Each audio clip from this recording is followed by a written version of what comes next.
Here's a true story that'll scare you for Halloween. I was at a cigar lounge, and for people who haven't been there, I would imagine it's probably most people, they tend to be divided in two main sections. There's kind of a group section, and invariably there are TVs, and people are watching football or golf. And then there are kind of outlier club heavy leather lounge chairs where people are either kind of quietly talking amongst themselves or reading a book or less interaction.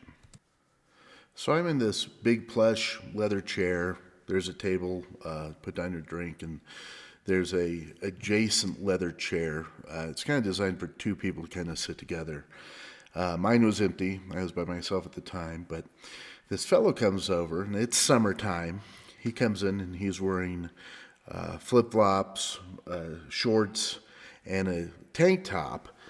And he sits in the chair. And the first thing you notice about this guy is he has tattoos from his ankles up to his neck, long sleeves. I mean, he is tattooed at least 90% of his body, it seems.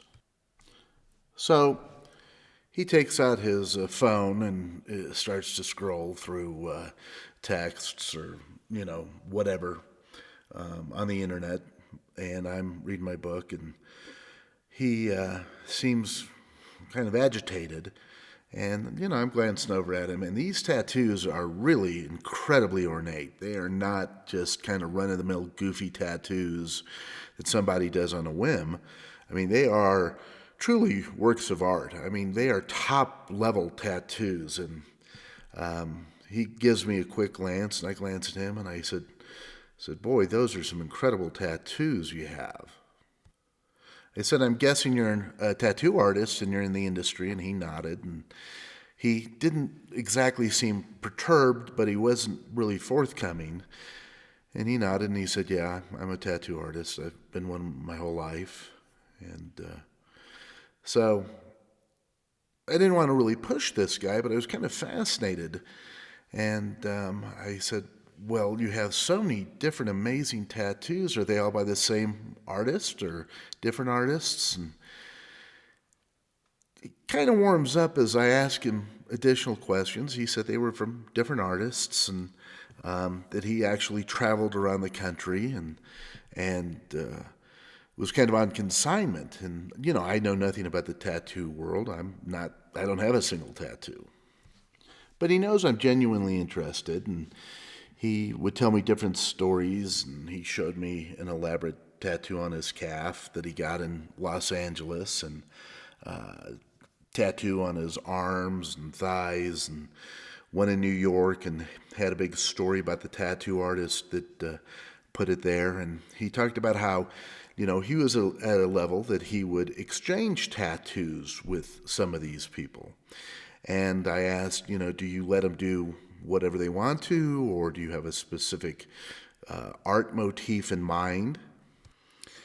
And then he kind of got very hesitant with me. He kind of pulled back a bit and kind of made an assessment about how much he wanted to tell me. And finally he got kind of low and got close to me, and he goes, "Well, I always knew what I wanted, but I came across a famous tattoo artist who was world renowned.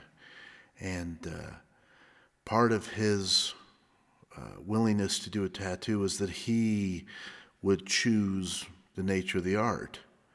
And it was such an opportunity that I said yes and allowed him to do it. And I had some prime real estate on my back that hadn't been finished. And I thought, this will kind of be my masterpiece." And he went out there to see him, and I believe this fellow was in New York, and he had the tattoo done. And he said, I was beside myself that I was able to get this. This was kind of a prized possession in the tattoo world. And so I said to him, "Well, that's kind of amazing. It seems like, you're kind of for lack of a better word, a finished piece. You have kind of all of the tattoos you've ever wanted. It looks like, you're completely covered up, and they're really quite amazing." And then he turned to me and he got kind of cold, and said, if I could, I'd take every effing one of these off my body. And I was kind of taken aback, and I was like, what? I mean, this is your business. And he said, yeah, you heard me. I take every effing one of these off my body. So I'm kind of stunned. I'm amazed. I mean, he spent a tremendous amount of time and money to acquire these. And, logically I said, well, why do you say that? And he said, I don't talk about this. I don't talk about this really to anybody, but I'm going to tell you, and I don't really know why. But something attached itself to me. I don't know what it is. I said, are you talking about like an entity? And he nodded.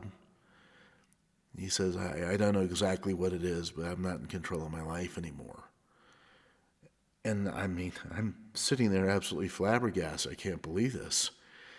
And he said, I get a sense that it's opened a doorway. It's opened up some kind of a portal. And I think that the one on my back is the one that's allowed that to happen. But all of these, in some way, I know I've made a mistake. And he briefly talked about how bad his life had gotten and how he couldn't sleep and visions he'd have and really horrific things. And I asked him if it was like demonic possession, and he said he wasn't sure. He said he knew who he was and maintained himself, but he knew he wasn't living his own life, his own volition, that there was something with him.